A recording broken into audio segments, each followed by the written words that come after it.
So hello friends, welcome back to my YouTube channel. इस video में हम लोग देखने वाले हैं diploma first sem and second sem civil electronics का जो आज एग्ज़ाम हुआ है। तो उस एग्ज़ाम में मैथमेटिक्स का पेपर था, जो मैथमेटिक्स सेकंड का हमारा पेपर था। अ, तो इसके ऑब्जेक्टिव एंड सब्जेक्टिव क्वेश्चन का एनालिसिस करते हैं और देखते हैं किस टाइप के ऑब्जेक्टिव और सब्जेक्टिव क्वेश्चन पूछे गए हैं। तो सबसे पहले ग्रुप ए में आते हैं और इसमें ऑब्जेक्टिव क्वेश्चन है। तो पहला क्वेश्चन यहाँ पे है 20C3 इज इक्वल टू, यानी 20C3 का वैल्यू क्या होगा ये बताना है। तो हमने आपको बताया था कि अगर मान लेते हैं एन सी आर है तो उसका फॉर्मूला क्या होता है, n factorial by n minus r factorial into r factorial. तो ये हो जाएगा 20 factorial by n minus r यानी 20 minus 3 factorial into r factorial. R की जगह पे क्या है 3, तो इंटू 3 फैक्टोरियल। तो ऊपर हो जाएगा 20 इंटू 19 इंटू 18 इंटू 17 फैक्टोरियल तक जाएंगे, क्योंकि नीचे ये 20 में से 3 जाएगा तो 17 बच जाएगा और उसको यहाँ पे कैंसिल आउट कर देंगे। अब 20 माइनस 3 कितना होगा 17 फैक्टोरियल इंटू ये कितना है 3 फैक्टोरियल। अब 17 फैक्टोरियल 70 फैक्टोरियल कैंसिल आउट, ये 3 फैक्टोरियल को हम लिख सकते हैं 3 इंटू 2 इंटू 1। अब यहाँ पे क्या होगा 3 2 जा 6 से हमारा 6 3 जा 18 कट जाएगा। अब इसको मल्टीप्लाई कर लेते हैं, देखते हैं कितना आता है। तो 20 इंटू 19 इंटू 3, तो इसको जब तीनों को मल्टीप्लाई करेंगे इन दोनों तीनों को, तो आंसर कितना आ रहा है 1140। तो आंसर आपका कौन सा हो जाएगा, option number A 1140। Next question है question number second, in the expansion of x power 3 minus 1 by x square power 15। इसमें देखिए क्वेश्चन जो दिया गया इसको इंग्लिश में थोड़ा सा अलग, इंग्लिश में जो है इसको सही से लिखा नहीं गया है। यहाँ पे रहता है इन द, यहाँ पे देखिए हिंदी में क्या लिखा हुआ है, x power 3 minus 1 by x square का पावर 15 के विस्तार में अचर पद है। अचर पद यानी कांस्टेंट टर्म कौन सा है वो बताना था। ऐसे थोड़ा सा क्वेश्चन कंप्लीट नहीं लिखा गया, मतलब क्वेश्चन में लिखा होना चाहिए था आपका कि in the expansion of x cube minus 1 by x square का power 15 the constant term is. तो इसमें से कौन कांस्टेंट टर्म होगा वो बताना है। तो देखिए उसके लिए क्या करते हैं हम लोग, जनरली इसका आंसर निकालने के लिए सबसे पहले देखिए हम आर एट टर्म आपको बताए थे, T r plus 1 eight term निकालने का फॉर्मूला क्या होता है, n C r a power n minus, पहले हम लिख लेते हैं एन सी आर, तो एन की जगह पे क्या है 15, तो 15 C r a power n minus r. तो ए का वैल्यू कितना है मेरे पास, ए का वैल्यू है एक्स क्यू का पावर एन माइनस आर, यानी एन की जगह पे क्या हो जाएगा 15 माइनस आर इंटू, अब यहाँ पे माइनस 1 बाई एक्स स्क्वायर, तो माइनस 1 बाई एक्स स्क्वायर का पावर कितना हो जाएगा,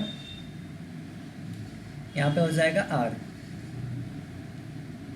अब यहाँ पे इसको जब आप सॉल्व करेंगे तो यहाँ पे आपको क्या करना होगा ना, कि बोला है कांस्टेंट टर्म, यानी कि उसमें एक्स का पावर क्या होना चाहिए 0 होना चाहिए। ऐसे समझ सकते हैं कि इंडिपेंडेंट फ्रॉम एक्स पूछ सकता था यहाँ पे, तो एक्स का पावर इसमें क्या होना चाहिए 0।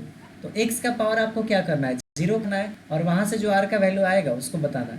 तो अगर आप एक्स का आर को 0 करते हैं, मतलब एक्स को 0 करते हैं, एक्स का पावर 0 करते हैं, तो वो कैसे होगा इसके लिए हमने आपको पढ़ाया हुआ भी है, तो आप वहाँ से उसको कर सकते हैं। फिलहाल हम इसका आंसर बता देते हैं।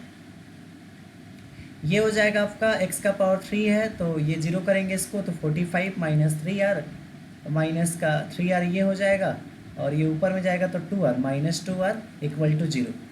पावर हम एक्स का देख रहे हैं, हम ले रहे हैं, तो अब 45 माइनस 5 आर इक्वल टू 0 हो जाएगा। तो आर इक्वल टू यहाँ से आ जाएगा 9।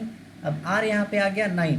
तो देखिए अब हमको देखना होगा कि कौन सा टर्म जो है वो हमारा इंडिपेंडेंट है फ्रॉम एक्स या कांस्टेंट है। तो हमने टर्म कौन सा लिया था आर प्लस 1, तो ये आर हमारा 9 है, तो कौन सा टर्म हो जाएगा r plus 1 equal to 10th term हो जाएगा। वो कौन सा टर्म हो जाएगा 10th टर्म। हमारा जो 10th टर्म रहेगा वो क्या आएगा इंडिपेंडेंट आएगा। अब उसको कैसे निकालना है, तो उसके लिए आपको क्या करना है, ये जो 10 नंबर टर्म है तो इसके निकालने का तरीका क्या हो जाएगा, टी मान लीजिए 10 अगर आप निकाल रहे हैं तो इसको आप क्या लिख सकते हैं, टी 10 को निकाल रहे हैं तो कांस्टेंट में क्या लिख सकते हैं, ये 10 है तो इसको 10 को क्या लिख सकते हैं 9 + 1, और इसका फॉर्मूला क्या होता है एन सी आर। अब देखिए यहाँ पे साइन जो था ना, यहाँ पे ये नेगेटिव था तो साथ में नेगेटिव आएगा, एन का वैल्यू 15, सी आर, तो सी आर की जगह पे क्या रखेंगे 9, तो यहाँ पे ऐसे कितना आ गया -15 C9 -15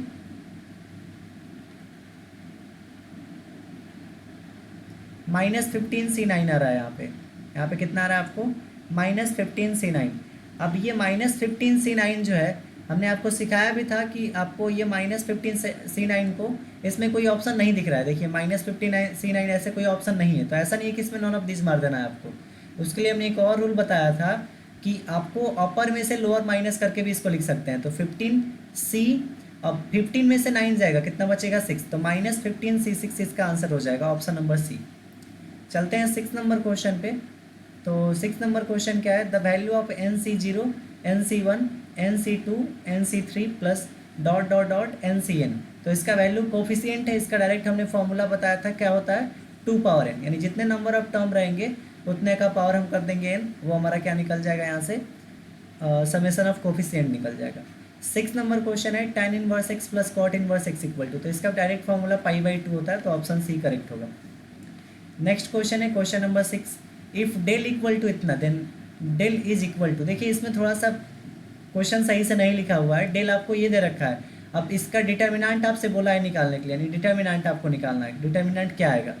तो इसमें आप क्या कर सकते हैं, इन तीनों को जोड़ेंगे, इन दोनों को जोड़ देंगे, तो ये क्या बन जाएगा a प्लस बी प्लस सी, और a प्लस बी प्लस सी बाहर ले लेंगे, तो यहाँ पे भी 1 1 बच जाएगा।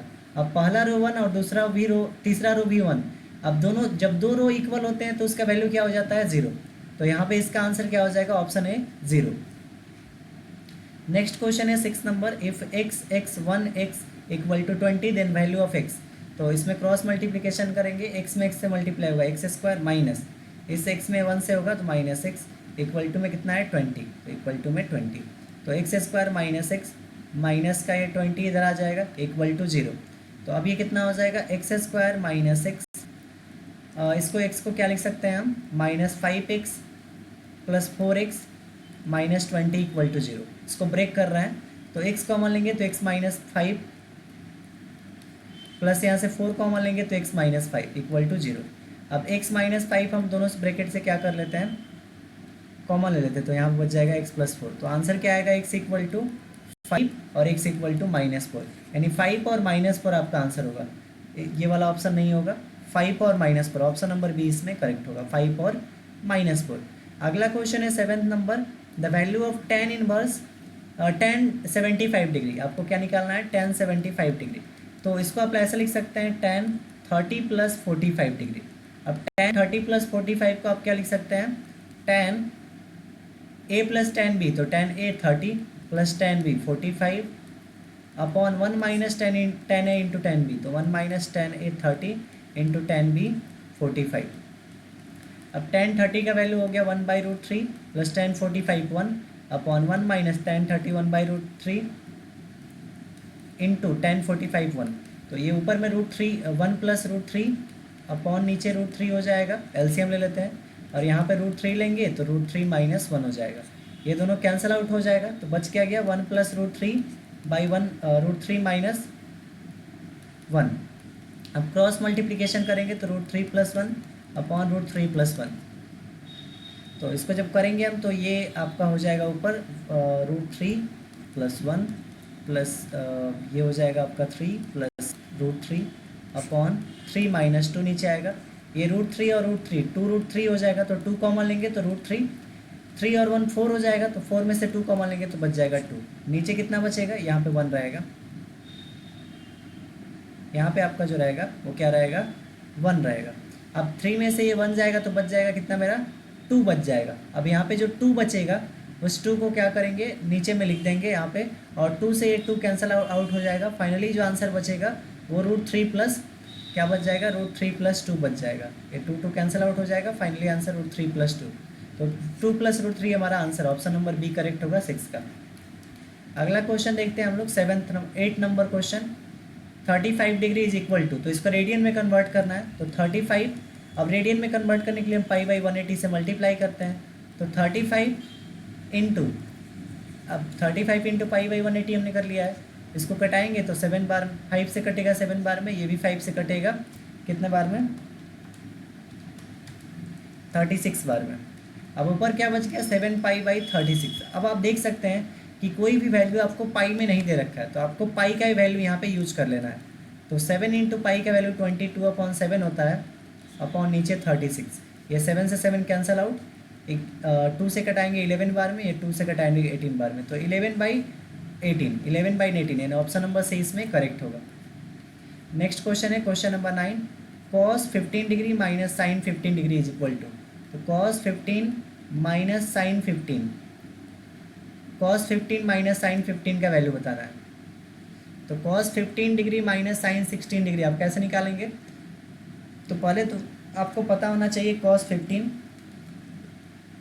तो cos 15 का वैल्यू कितना होता है? इसका वैल्यू होता है cos 15 को डायरेक्ट हम वैल्यू आपको आंसर बता देते हैं, माइनस साइन 15।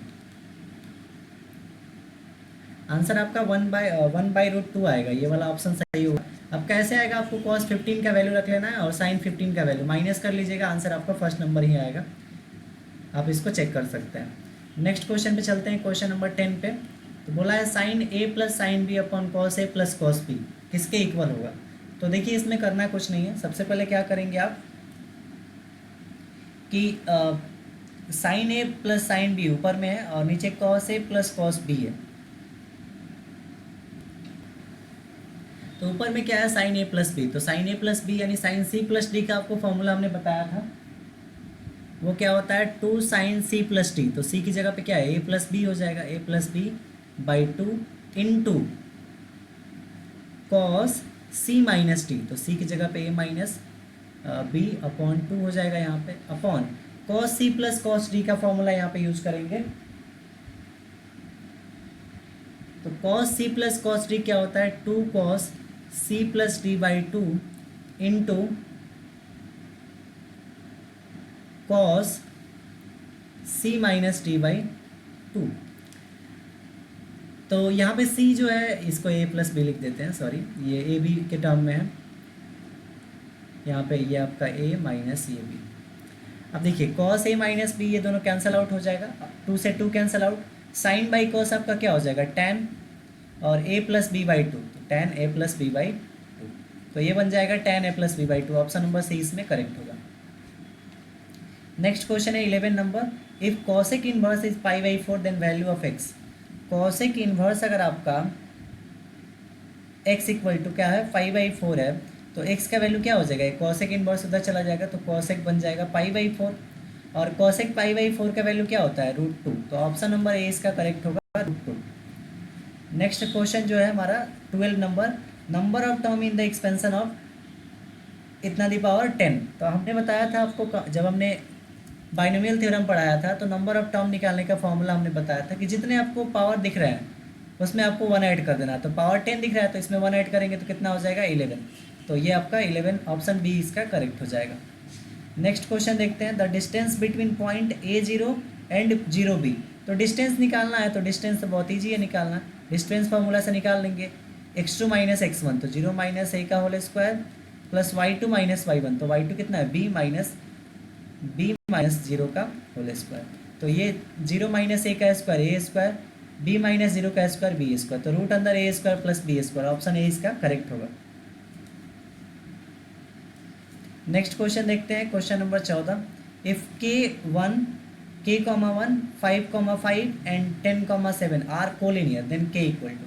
तो कोलिनियर का हमने कंसेप्ट बताया था कि जब 3 पॉइंट या बहुत सारे पॉइंट कोलिनियर हो, कोलिनियर का मतलब एक ही रेखा में हो, तो उसका स्लोप जो होता है वो क्या होता है इक्वल होता है। यानी मान लेते हैं हमारा ए पॉइंट ये है और ये बी पॉइंट है और ये सी पॉइंट है, तो स्लोप ऑफ ए बी जो होगा वो स्लोप ऑफ बी सी के बराबर होगा या स्लोप ऑफ ए सी के बराबर होगा।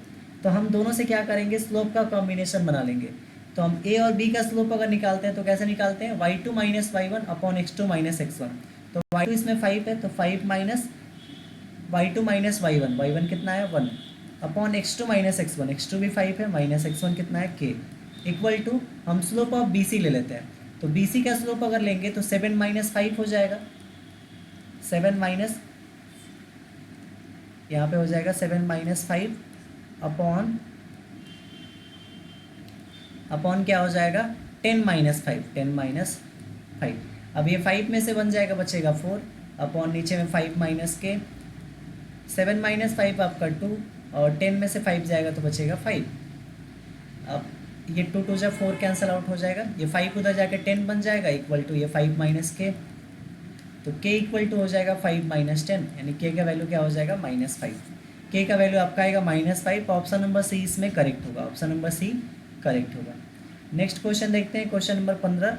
The equation of straight line पॉलिसीज to the X axis at a distance of 3 from it is. तो क्वेश्चन काफ़ी इंटरेस्टिंग है ये। अब देखिए इस क्वेश्चन को कैसे करना है आपको। तो सबसे पहले हम क्या कर लेते हैं, एक यहाँ पे आपको प्लेन बना के दिखाते हैं।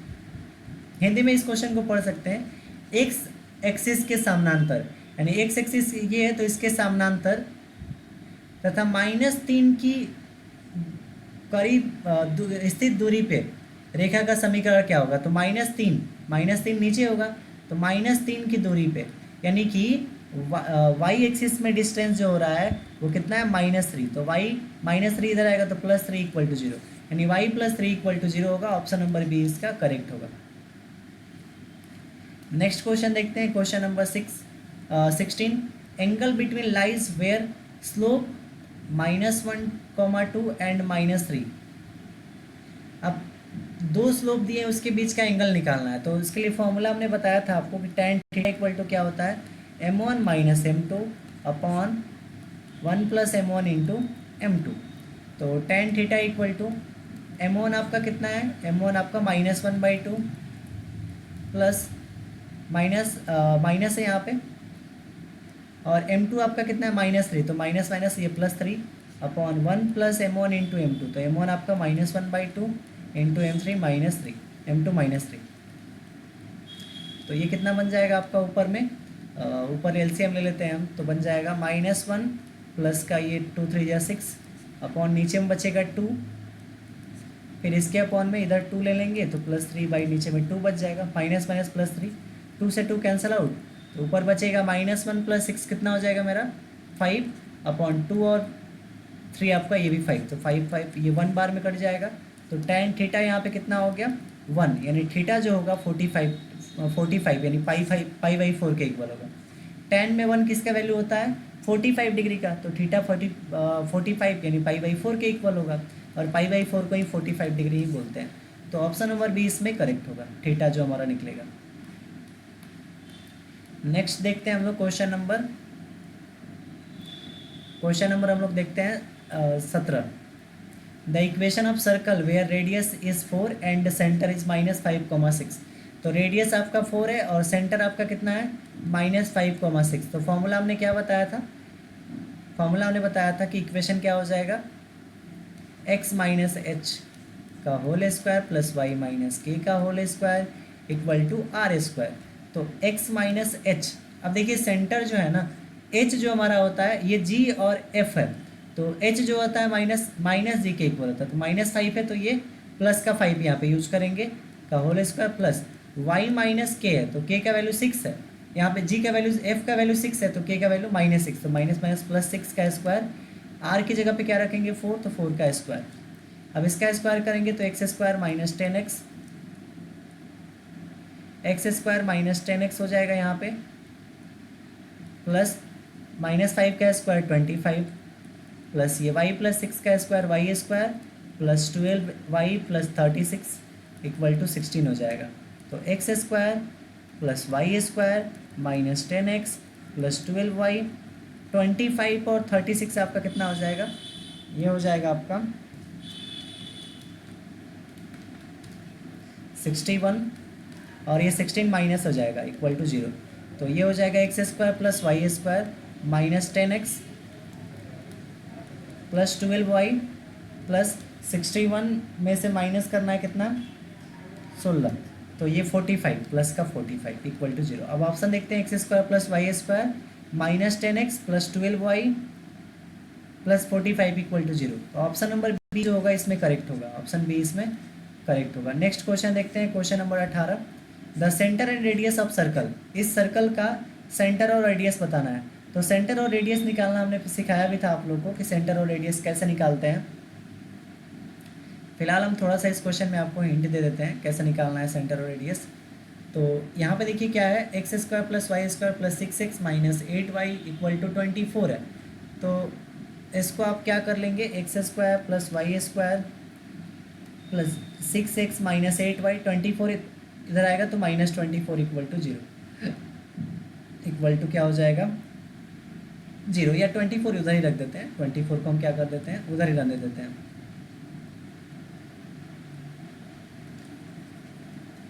अब यहाँ पे देखिए, यहाँ पे क्या हो जाएगा मेरा, एक्स स्क्वायर प्लस 6x को एक साथ रख लेते हैं plus y square minus 8y को एक साथ रख लेते हैं। अब देखिए इसको अगर ये वाले x वाले टर्म को अगर कंप्लीट स्क्वायर बनना है तो इसमें कितना ऐड करना होगा 9, और इसको कंप्लीट स्क्वायर बनना होगा तो इसको कितना ऐड करना पड़ेगा आपको 16। तो अब जो आपने ऐड किया इधर में लेफ्ट साइड में जो आपने ऐड किया वो राइट साइड में भी आपको करना पड़ेगा ताकि ये इक्विलिब्रियम इक्वेशन सेटिस्फाई रहे। तो अब ये 9 ऐड किया तो इधर प्लस 9, और ये 16 इधर ऐड हुआ तो इधर भी 16। अब देखिए अभी क्या हो जाएगा, ये बन जाएगा x प्लस 3 का होल स्क्वायर प्लस ये y माइनस 4 का स्क्वायर इक्वल टू ये 24, 9 और 16 इसको ऐड करेंगे 24 प्लस 9 प्लस 16, ये बनेगा 49, ये हो जाएगा 49, 49 हमारा 7 का स्क्वायर हो जाएगा। तो यहाँ से देखिए ये h का वैल्यू आ गया 3, यहाँ से देखिए k का वैल्यू आ गया k का वैल्यू आ गया 4, h का वैल्यू 3 नहीं आएगा -3 आएगा, क्योंकि फॉर्मूला में क्या होता है पहले माइनस रहता है लेकिन ये प्लस में है तो h का वैल्यू -3। और r आपका कितना हो गया, r का स्क्वायर यानी 7 हमारा r हो गया, रेडियस 7, और ये हमारा -3 और 4 है, लेकिन ये सेंटर ऐसा नहीं होता है, सेंटर होता है g और f। तो g हमारा जो होता है माइनस ऑफ h के इक्वल होता है, तो h हमारा -3 है तो g हमारा 3 हो जाएगा, और f हमारा -k होता है तो k हमारा 4 है तो f हमारा -4 हो जाएगा।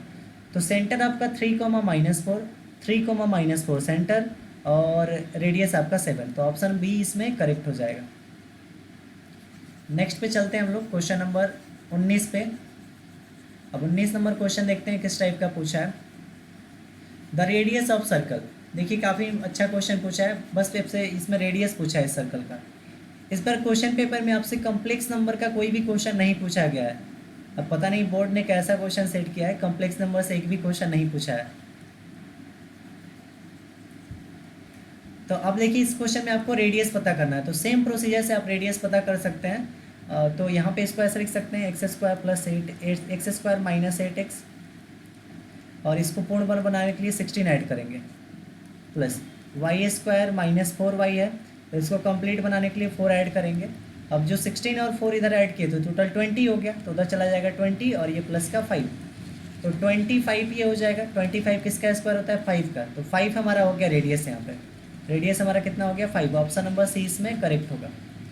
और लास्ट क्वेश्चन 20 नंबर है, the value of 5c5, 5c5 का वैल्यू बताना है, तो क्या हो जाएगा 5 फैक्टोरियल बाई 5 माइनस 5, यानी कि 0 factorial into 5 factorial, 5 factorial 5 factorial खत्म, तो ऊपर बचा 1, 0 फैक्टोरियल का वैल्यू 1, तो 1 में 1 से डिवाइड करेंगे कितना आएगा 1, आपका ऑप्शन नंबर सी करेक्ट हो जाएगा।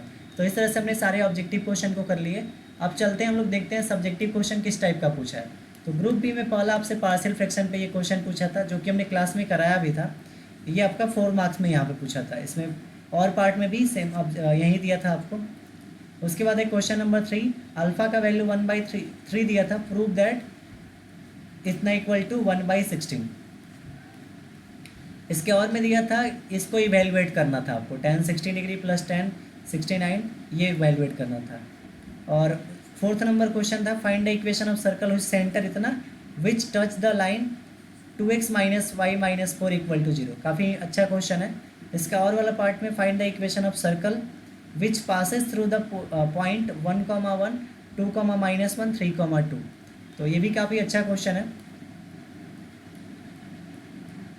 अगला है 5 number, find the equation of the straight line passing through the 5, 7 and perpendicular to the line joining of इतना। तो परपेंडिकुलर इसके हुआ तो यहाँ से स्लोप आप m1 निकाल लीजिएगा, और उसके बाद इसके लिए आपको स्लोप निकालना होगा m1 into m2 equal to -1 करके, क्योंकि परपेंडिकुलर का केस है। अब m2 जो आएगा इस पॉइंट से लेके आप फॉर्मूला क्या लगा लेंगे, y minus y1 equal to m minus x minus x1। यहाँ पे इस फॉर्मूले से आप इक्वेशन निकाल सकते हैं। इसके और वाले पार्ट में पूछा था find the equation of a straight line which passes through the point 3,2 and make intercept b respectively on x and y axis that a minus b equal to 2। काफ़ी अच्छा क्वेश्चन है। अब 6 नंबर क्वेश्चन जो है so that, ये determinant का question हमने class में कराया था, सेम क्वेश्चन आपसे पूछा गया है, तो इस क्वेश्चन को भी आप आसानी से कर सकते हैं। तो अब इसका और वाला पार्ट में using determinant prove that a, b plus c, b, c plus t यानी c, a plus b collinear. Collinear कब होगा? जब एरिया आपका 0 आ जाएगा तब। अब ग्रुप सी में आते हैं, तो ग्रुप सी में देखिए पहला ही आपको पार्शियल फ्रैक्शन पूछ दिया है, इसके और में भी पार्शियल फ्रैक्शन पूछा है, यानी पार्शियल फ्रैक्शन से एक 4 मार्क्स में पूछा है, एक 6 मार्क्स में भी पूछ दिया, टोटल 10 मार्क्स के तो इधर ही पूछ लिया पार्शियल फ्रैक्शन से। अगला क्वेश्चन है 8 नंबर, ए का वैल्यू दे रखा है, बी का वैल्यू दे रखा है, सी का वैल्यू दे रखा है, फाइंड 2abi माइनस 5bc। तो ये आई आपको बस घुमाने के लिए दिया है, आई बस आपको एक डिटर्मिनेंट मैट्रिक्स यूज करना है जिसको बोलते हैं यूनिटी मैट्रिक्स, उसका यूज कर लेना है। ऐसे उसको नेगलेक्ट भी आप कर सकते हैं।